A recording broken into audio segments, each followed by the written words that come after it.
passarela é a única ligação do aeroporto com a cidade. Ou chega de avião, ou de automóvel, ou a pé através da passarela, né? Um pensamento da cidade para o pedestre, né? Então, enfim, é uma forma de enfrentar o carro com uma maneira muito poética, né? Porque você ergue o pedestre do nível da calçada e dá uma outra visão para ele da cidade. E o carro nunca vai ter isso. Ela já, por si só, tem, para mim, me lembra a palavra conexão.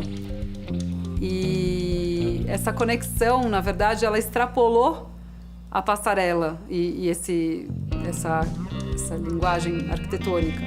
Ela foi uma conexão de gerações, ela conectou o passado, o presente e o futuro, parece, nesse projeto. Então, criou-se quase que uma linha do tempo. A modernidade paulista foi feita muito em cima de um conceito tríplice de velocidade, tecnologia e automóvel e a comunicação através do transporte individual. Quer dizer, a cidade se constrói com as grandes vias para carro a partir dos anos 30, 40, e isso faz com que essas vias não aceitem ou não pensem ou não sejam programadas para a travessia do pedestre. O Artigas foi contratado pela Imurb na década de 70 para construir 5 passarelas. Uma delas é importante a gente destacar, que é a passarela em frente à Fundação Getúlio Vargas, foi o motivo do contrato. O Artigas foi chamado para fazer em função do número de atropelamentos que havia em frente à Fundação Getúlio Vargas. O contrato do Artigas veio com um desejo da população de ter uma passarela. Ele desenvolveu uma lógica para construir todas as passarelas da cidade de São Paulo, que ele tinha sido contratado para desenvolver, e a lógica partia do princípio de atrapalhar o menos possível a vida da cidade.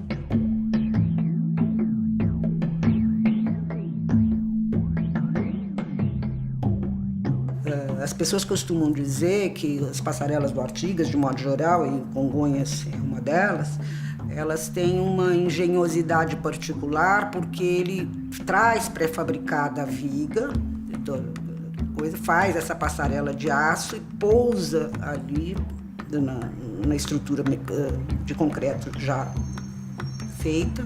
A princípio, você pode fazer um desenho, por mais simples que ele seja, mas a obra pode ser uma coisa bem conflitante com o dia a dia da cidade.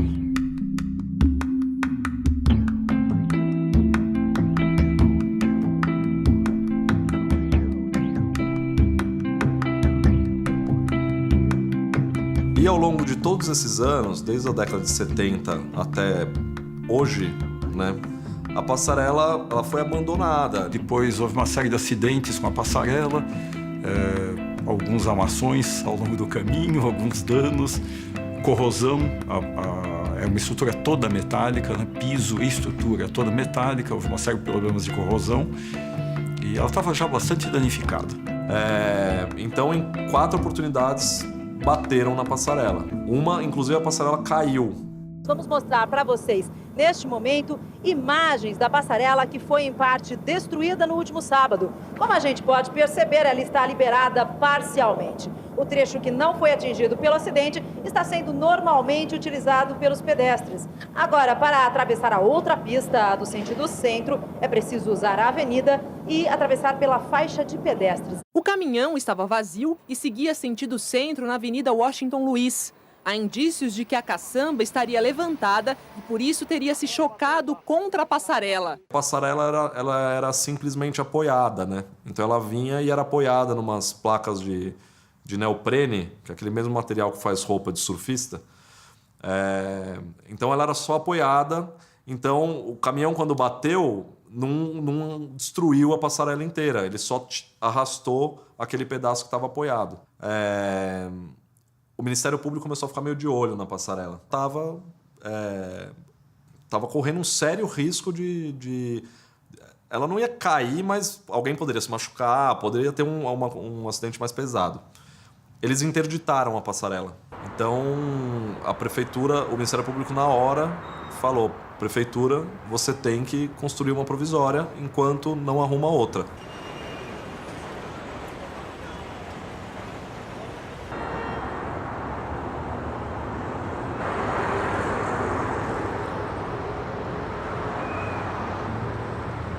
Eu tinha um projeto para começar um hotel, que é o Hotel Ibis Congonhas, na frente do aeroporto. Tinha passarela, a gente aprovou o projeto, tudo, e fomos conversar com a prefeitura para pedir uma autorização para pintar a passarela, talvez colocar uma cobertura de policarbonato, uma coisa singela. E sempre nós queríamos doar a obra para a cidade, né? Era uma coisa meio... Bom, por que doar? Porque a gente achava que fazia sentido. Nós empreendemos ali, é uma maneira de a gente colaborar com o entorno. No meio de tudo isso, houve um questionamento do Ministério Público, tá certo? E aí, contra a prefeitura, aí ficou suspenso o projeto. Quando houve a nova administração do atual prefeito, João Dória, a gente recebeu uma ligação no dia 15 de janeiro, no dia 23 estávamos reunidos, e aí ele deu claramente um sinal de liderança no sentido, então vamos fazer acontecer. E duas funcionárias da prefeitura, duas arquitetas, pediram para a gente ir conversar com a Infraero, porque tinha que resolver o problema da acessibilidade, porque não tinha elevador, não tinha como pôr rampa. O projeto da passarela, ele foi... Na verdade, ele já veio de algumas premissas que existiam desde o início, que era resolver a questão do pé direito embaixo da via, né? E resolver como manter o máximo possível da estrutura projetada pelo Vila Nova Artigas. A gente tem hoje uma demanda enorme de mobilidade urbana, então... mobilidade urbana, a gente quer dizer a passarela ser acessível para todo mundo. E acessibilidade universal não só para as pessoas que têm alguma dificuldade ou alguma limitação física, mas a gente tem que pensar nas mães com carrinhos de bebê, nas pessoas que têm qualquer dificuldade de visão. Então, é muito amplo a norma. Mas o principal era que a gente precisava colocar elevadores na passarela, que é grande parte do que mudou no projeto tem a ver com essa necessidade de acessibilidade.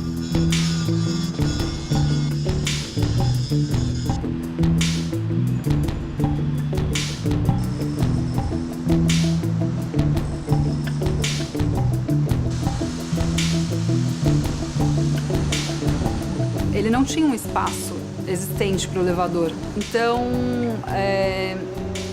começou-se a sonhar, junto com o sonho da passarela, na possibilidade de ganhar um espaço que existia ali, que era uma área remanescente da prefeitura que tinha sido invadida, ganhar esse espaço para fazer uma praça. E aí, sim, pousar o elevador nessa praça e trazer junto com essa praça a qualidade de permanência para a passarela, a qualidade de melhoria dos fluxos de pedestres.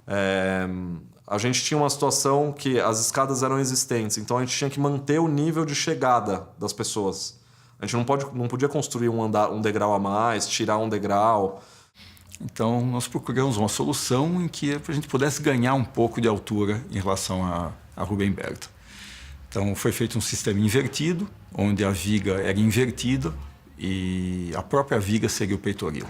Então, a gente tem a questão da acessibilidade universal com os elevadores, a relação com a altura da avenida, a cobertura, que é um elemento novo que não tinha no projeto, e junto com a cobertura vem a iluminação, porque quando você cobre, você deixa de ter a iluminação da rua para ter uma iluminação interna. Todas essas condições, né, dadas pelo projeto, a gente foi resolvendo, né?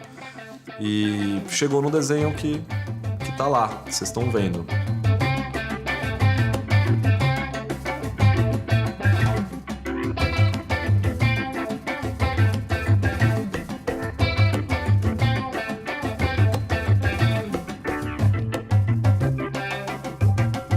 Bom, qual é a genialidade dessa passarela, no meu modo de ver?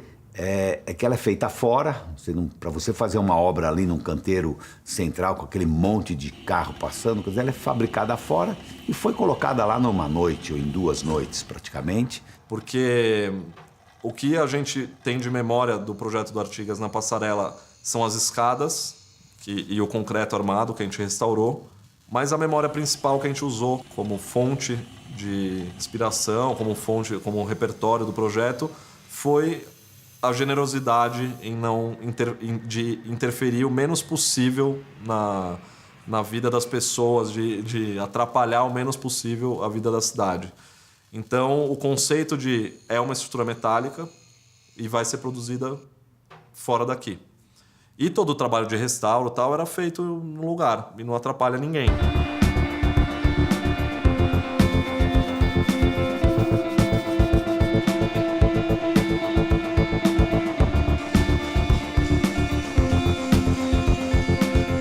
O momento do içamento foi um momento marcante dentro desse projeto, porque como a passarela foi construída fora do site, né, fora do terreno onde ela ia ser inserida, ela veio num caminhão e ela toda, os 2 trechos, eles juntos pesavam 54 toneladas.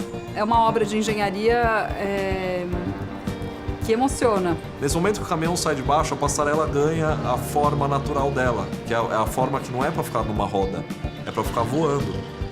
Então, nesse momento que ela começa a voar, começa a vir, tipo, ela vai ganhando outra forma, entendeu? O jeito que as pessoas movimentam, com corda, vira de um lado pro outro. E, todos aqueles profissionais, os operários, os técnicos, numa concentração absurda. Quase que inacreditável que aquilo se sustenta no ar daquela maneira e está apoiado nesse dente de concreto, né, de um lado e na estrutura metálica, no reforço metálico do outro, em peças em partes tão mínimas, 30 centímetros. É quase um levitar, né? É uma estrutura que está quase levitando na cidade.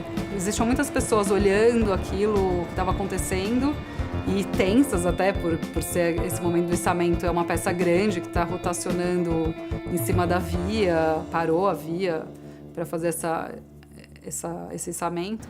E no momento que se colocava, vinham medir cada detalhe para ver se estava encaixando. É uma coisa marcante, assim, que realmente ficou marcada, esse silêncio da passarela, assim, do içamento.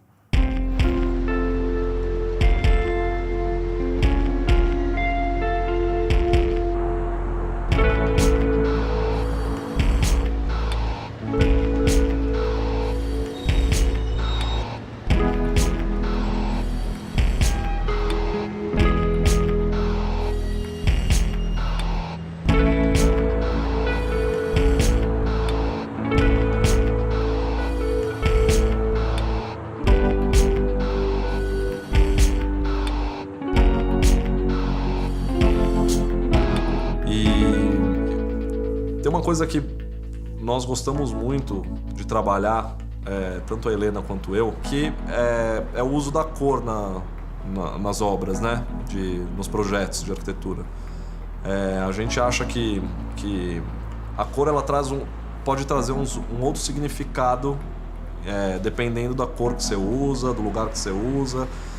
Por exemplo, na passarela a gente acabou escolhendo pelo amarelo, né, um amarelo caindo mais para o mostarda, enfim, porque ele, além de ser uma cor marcante, né, que quem passa lá vê que tem uma estrutura nova, né, vê que tem uma proposta nova, ele ao mesmo tempo tem uma questão de refletir a luz interna da passarela, deixar ela mais clara. Não só a parte funcional foi resolvida, que era a nossa primeira premissa, mas eu acho que a beleza foi recobrada também.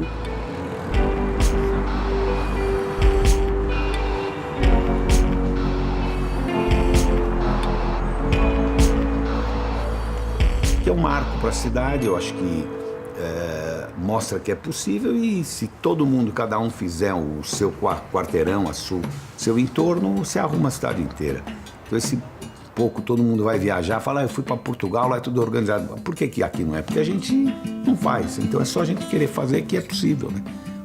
Nós estamos aqui com todas as condições. O investimento, todo ele viabilizado pela Prefeitura de São Paulo, junto a investidores privados, que fizeram isso sem nenhuma contrapartida, atendendo um apelo formulado pela Prefeitura e que agora passa a ser entregue à nossa cidade e aos seus usuários. A passarela de Congonhas, o que representa Congonhas, o cartão postal, a porta de entrada de muitas pessoas no Brasil e em São Paulo. Eu acho que soluções inovadoras, onde se trabalha em rede, em conjunto, parceria entre o setor privado, o setor público, buscando soluções para a cidade, eles são essenciais. Eu não consigo imaginar hoje em dia a gente não trabalhando dessa forma. Ela tem um ponto de ônibus, tem um lugar para parar a bicicleta. É a vontade de querer, quase que lembrando uma frase do Artigas que eu acho muito bonita, que é a casa como cidade e a cidade como casa.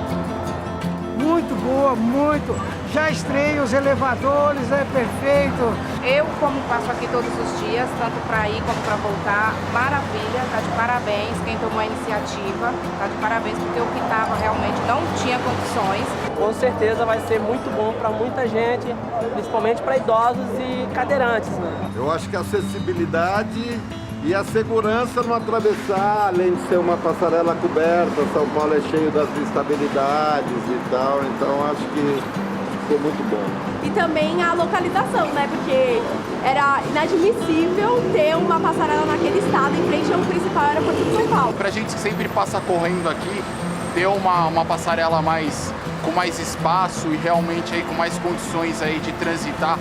Então praticamente mudou tudo. Isso aqui é uma maravilha. Isso aqui realmente ficou uma beleza.